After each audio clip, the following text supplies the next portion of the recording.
Ẩm thực đường phố bây giờ nhiều món lắm. Đi đường trước trong Sài Gòn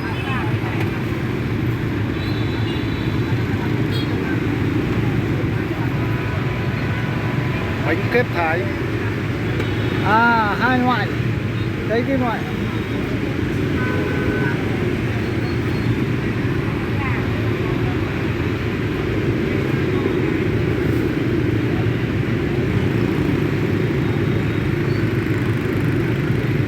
Bơ à, bơ đấy.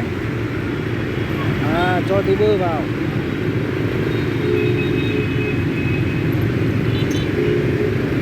Cái này là chị đi học ở Thái 5 năm đấy. Về với làm món này.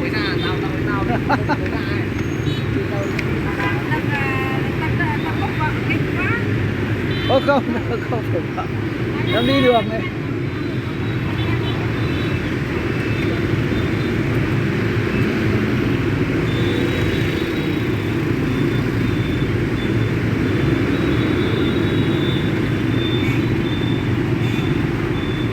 Cũng phải tầm 5 phút thì mới được một ra được ngò được một cái bánh. 5 phút. Kém tí. Đấy, nóng giòn nhá.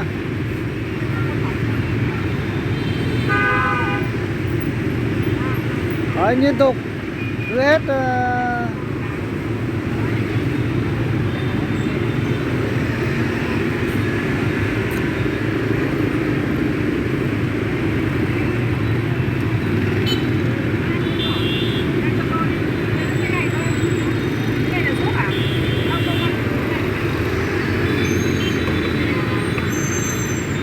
một túi bóng nữa.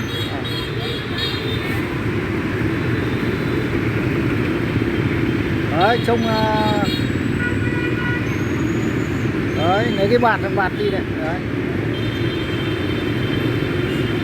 Ôi.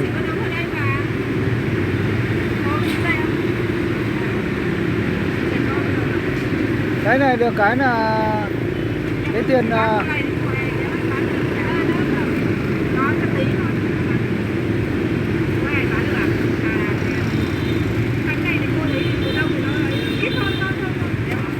bốn mùa luôn. Ấy, sữa đấy.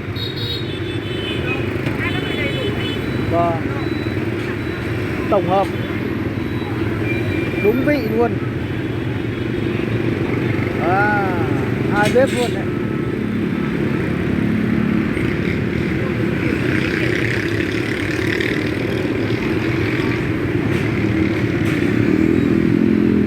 Nước cốt.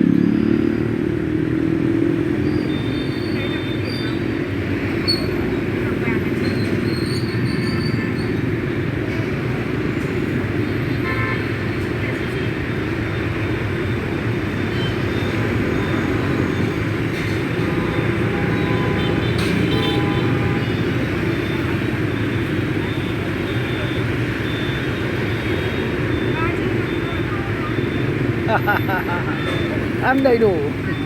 Đâu có đầy đủ đâu. Cho bà hành à?